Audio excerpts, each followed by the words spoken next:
കഴിഞ്ഞ ദിവസം വർക്കലയിലുണ്ടായ റോഡ് അപകടത്തിൽ യുവാവ് മരണപ്പെട്ടു. വർക്കല വട്ടപ്ലാമൂട് റോഡിൽ വൈകുന്നേരം ബൈക്കുകൾ തമ്മിൽ കൂട്ടിയിടിച്ചുണ്ടായ അപകടത്തിലാണ് യുവാവ് മരിച്ചത്.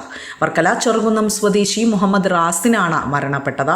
തച്ചോട് ഭാഗത്ത് നിന്ന് വട്ടപ്ലാമൂട് ജംഗ്ഷനിലേക്ക് വരികയായിരുന്ന പാളയംകുന്ന് സ്വദേശി അഭിമന്യു ടിപ്പർ ലോറിയെ മറികടക്കുന്നതിനിടെ എതിരെ വന്ന റാസിനും സുഹൃത്തുക്കളായ അമൽ, അഭിജിത്ത് എന്നിവർ സഞ്ചരിച്ചിരുന്ന ബൈക്കിൽ ഇടിക്കുകയായിരുന്നു. റാസിൻ സംഭവ സ്ഥലത്ത് വെച്ച് തന്നെ മരണപ്പെടുകയായിരുന്നു.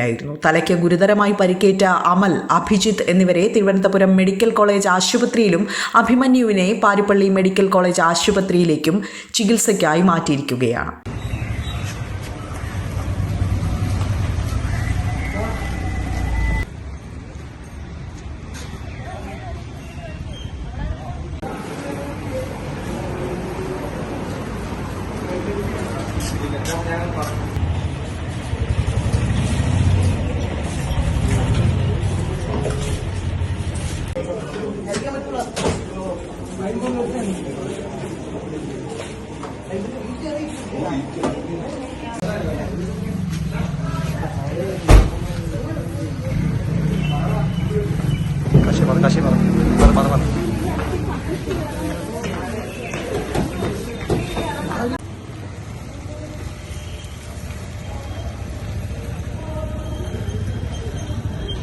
ഇവരെ ആദ്യം വർക്കല താലൂക്ക് ആശുപത്രിയിൽ എത്തിച്ച പ്രാഥമിക ചികിത്സ നൽകിയ ശേഷമാണ് വിവിധ ആശുപത്രികളിലേക്ക് മാറ്റിയത്. വിസ്മയ ന്യൂസ്, വർക്കല.